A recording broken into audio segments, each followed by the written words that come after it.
Hi, I'm Ryan Szymanski, curator for Battleship New Jersey Museum and Memorial, and we are in Galveston, Texas on Pier 21, right across the Galveston Shipping Channel from the Gulf Copper Shipyard where Battleship Texas is in dry dock. This is her first time in the yard since March of 1990 when she came out of a year-long dry docking. In today's video, we're going to go through what happened in her last dry docking. We have this information because if you go to the Historic Naval Ships Association website, you will find both the 50-some-odd page long dry docking report that the Texas Parks and Wildlife Service created after the ship was out of the yard, and this document that I'm going to be looking at today by Stratford Morris in 2002 called Underwater Hull Preservation, Case Studies of 5 Historic Vessels in Saltwater. So if you look at this, this is several dry dockings, mostly throughout the 90s. The destroyer Cassin Young, the destroyer Joseph P. Kennedy Jr., the battleships Texas, Massachusetts, and the cruiser Salem. So this is more of a like Spark Notes bullet point list of specifically what was done in each of these yard periods. So we're only going to go over the section of this that relates to Texas during her last dry docking. I'll be talking about the bullet points on here, and I might be elaborating on it some from what I read in that dry dock report. But if you want an idea of the work that's being done on Texas right now, there are 2 things you can do. Go to HNSA's website, hnsa.org, and look at these reports, and go over to Battleship Texas's social media pages, their YouTube, their Facebook, all that stuff, and hear it from the horse's mouth. I am making estimates based on my experience and documents like this from the past. They'll be telling you what's actually happening. So be sure to check out both of those if you're interested in this sort of stuff. So, Battleship Texas. First off, 1914 vintage battleship. She was the most powerful warship in the world for the first 8 months of her life. She and her sister ship New York, battleships 34 and 35, were the only ships armed with 14-inch guns at the time. When they were 8 months old, the British Queen Elizabeth class battleships come out with 15-inch guns. And then about a year later, the American Nevada class battleships come out with turbines and an all-or-nothing armor scheme. But this ship continues to serve through World War I, where she operates with the Grand Fleet and accepts the surrender of the High Seas Fleet at the end of the war. Then through the interwar period, where she participates in all the fleet war problems. She even served during the Mexico campaign before the United States got into World War I. So she develops new tactics during the interwar years. She's the first American battleship to have an aircraft on board, all sorts of famous stuff like that. And then she participates in the hunt for the Bismarck, the invasions of North Africa and France. She's at Normandy. That's where she floods her tanks to fire into German-occupied France even further. And then she's sent over to the Pacific, participates in Iwo Jima and Okinawa, and then she becomes the first permanent modern museum ship in 1948 when she's opened in the state of Texas. And she sets the model by which all other museum warships in this country follow. And we are still very much looking to her as the oldest of the museum battleships to see what things will be like for us when we reach her age. So, let's see. The ship was moored in brackish water. She's on the San Jacinto battlefield in the Houston Shipping Channel. Because of this, and because of all the oilers that go up and down the Houston Shipping Channel, she was getting a tremendous amount of salt water, oil, things like that, washing up against the hull of the ship. She was originally berthed in sand, like they put the ship there and then they just backfilled sand around her, which meant that as the water was washing over it, it was abrading the hull. So she ends up with 98 penetrations in the hull where she's leaking water at the time of this dry dock report. The ship has 92 fuel tanks. Most of them are penetrated. 2.1 million gallons of fuel was left on the ship. So when the water leaks in, that mixes with the fuel, and now you've got a fuel and water mixture that's leaking into the water. So that had to be remediated before they could take the ship out of dry dock. You can't cut and cause sparks or weld and cause sparks if you've got fuel in the tanks. So they had a tremendous amount of work to do before she got dry docked. Fortunately, that sort of stuff held over. They did not need to do that again this time around. Because she was getting so much water at that time, they go through and they chalk test 232 watertight doors inside the ship and replace the gaskets on them to make the ship more watertight. Museum ships tend to open all these doors. That allows for better ventilation, especially down here in Houston in an unair-conditioned ship. And it helps as you're inspecting the ship if all the tanks are already open. Well, if you're going to sail out of dry dock, you don't want those tanks, many of which are leaking, to be open. So they have to do all of that. Much of the ship's original electricity was not working, so they had to run new circuits, and then they had to install emergency generators for while they're towed. They're not plugged into shore power, of course, during these tows, so she had to have generators on board to operate the pumps.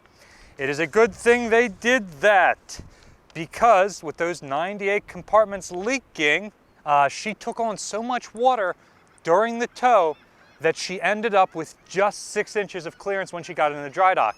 Fortunately, during that tow, she transitions from brackish water into salt water, which makes the ship more buoyant. If she stayed in brackish water or went to fresh water, she would have never made it over the dry dock sill, and they would have probably had to ground the ship. So they're able to get her into the dry dock. She has 68,000 square feet of underwater hull body to work on. They had shell plate damage to 14,000 square feet of that. About 175 tons of new steel had to be welded into the hull of the ship to make her watertight. Some of the issues: there is an anaerobic bacteria that was generating acid as it ate the fuel oil. So this fuel oil eating bacteria generates acid that then deteriorates the steel. There is bimetallic corrosion because you've got steel tanks with bronze pumps and through hole openings and things like that. So that's causing, that's basically mixed with the salt water, turning the ship into a giant battery, and the ferrous metals, the steel, are sacrificing themselves for the non-ferrous metals, the bronze. And then you've got the abrasion from the salt and the sand that the ship is sitting in that is just wiping against the side of the ship, slowly sandpapering it over more than 40 years between when she was last dry docked in the 1940s as a Navy ship to 1998 when they get her into the yard. Texas has an all-riveted hull. We don't really rivet anymore. 43,000 rivets had to be replaced at $9 a pop. Some of these were replaced with actual rivets. Many of them were just welded over. The problem is, to weld or to put a hot rivet in, you're heating up the steel around it, which causes expansion and contraction. Rivets are along a seam. So you weld this rivet in place, heats up the steel around it, the next rivet pops out. It's really old.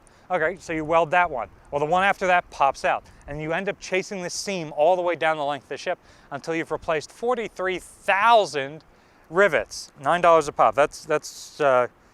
That's rough. The ship was not decommissioned to be mothballed. They did not do an inactivation dry docking where they blank over the sea chests. So not all of them were blanked over. The ones that had been blanked over, some 285 through hull openings, had all either never been blanked over or had leaked. So that was something they had to fix. Battleship New Jersey did get an inactivation dry docking because she did go back into the mothball fleet. So her through hull openings have all been welded over, and in the 30 years since that happened, only one of them has failed so far. And that was not a catastrophic failure. It just means that the water went into the hole up to where the valve is closed. So no water has gotten into the ship yet. During this period, they also determined what the ship's period of interpretation was going to be. Many of her original systems were removed by the Navy when she was decommissioned, things like fire control, anti-aircraft batteries, things like this. So the Park Service was able to take older weapon systems like the 1.1-inch Chicago Piano anti-aircraft guns and the 3-inch 50 caliber anti-aircraft guns and put them on the ship. This backdated the ship to look more like she would have early in the war in the Atlantic. However, other fittings on the ship made her look more like she would have late war in 1945. So when the Park Service takes the ship over from the Battleship Commission, they do a study and determine that rather than remove historic fabric to backdate the ship to how she would have looked early in the war, they were going to reinterpret the ship to how she looked late in the war. This means going from the Hayes grade paint job to the Measure 21 dark blue that she has worn ever since. It means removing those early anti-aircraft guns and replacing them with newer ones. Fortunately, the 40mm gun was no longer in the inventory by 1990, and several had just been made available because Battleship Missouri had just gotten out of the yard from her 1986 reactivation, so her 20 40mm mounts were then available. So something like 6 or 8 of those, or I think 8 out of the 10 that get put on Texas at that time, are off of Missouri, and those are the mounts that she still has today that they're working on in the warehouse in Houston. Not only did they work on the below water hull of the ship, they were also working on the deck and the masts. These had badly deteriorated. The deck, they had to replace some 3,000 square feet of steel. It had been covered in concrete, so they had to bust that up and replace the rotten wood under it. Some of that wood dated back to when the ship was first built. She never got a full redecking during her career, and it was in bad shape when the ship was still in service with the Navy. So the commission had covered in concrete, which is terrible, and they reversed that.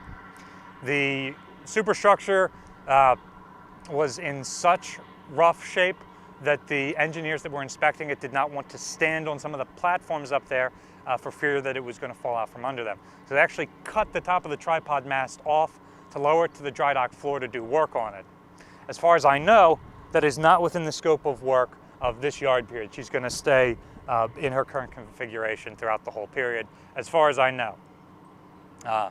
But there are pictures of her sitting there basically headless with the fire control tower sitting in the floor of the dry dock. Here's an interesting one. The top of the stack was blanked, which means they put a steel plate over it. It had been open to the elements prior to that, which means water could just run all the way down to the boiler rooms. Again, this is usually covered during an inactivation period, which Texas never got. So good thing that they blanked it at that time. New Jersey's is blanked. In service, you don't need that because the smoke, the hot exhaust gases coming up from there are, you're boiling the water to 850 degrees, so the smoke is about that temperature. It's going to evaporate any rainwater coming down. So in service, it can be wide open. But as a museum ship, you're not lighting off your boilers. It's just a hole in the ship that lets water into the bottom. There's really interesting section in here that I'm not going to go into too much detail on how they selected the system of coatings that they ended up putting on the ship. And it's really interesting reading about how they painted the ship with several layers of state-of-the-art, modern, marine grade, immersion grade coatings. And I really like what they did with the number of coatings. The first thing they did is they stripe coated over all the seams. Those are your biggest points of failure. Rather than paying for a whole coat, remember the underwater hull body was, what, 68,000 square feet? So rather than doing all of that, they just stripe coat over the seams. That's your weak point. Then they start putting your system of coatings down. Each system of coating is a slightly different color. They alternate between black and white or black and gray, things like that, so that as it chips off, you can see how many layers of paint have worn off until you've gotten back to the original historic fabric, the steel of the ship. And then, of course, the top coat is where you put your final color, and in this case, navy blue.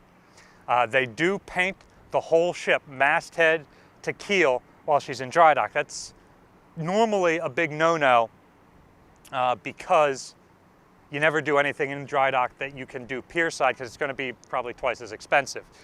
Fortunately, the state of Texas was footing the bill, which in this case is estimated to be between $18 and $21 million in 1988 money.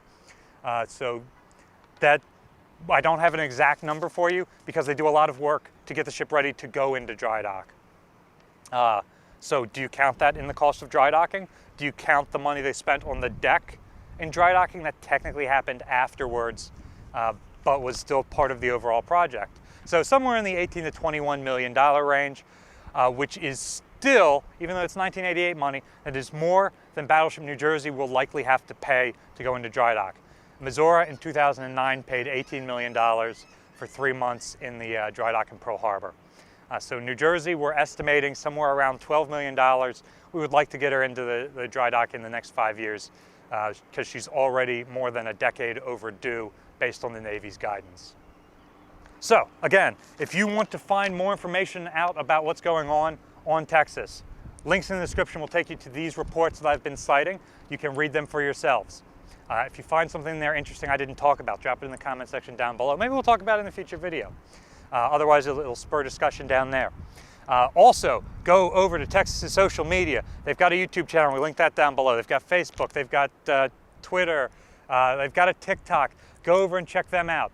As of today, they have 18,000 subscribers, and that is a travesty compared to the number we have.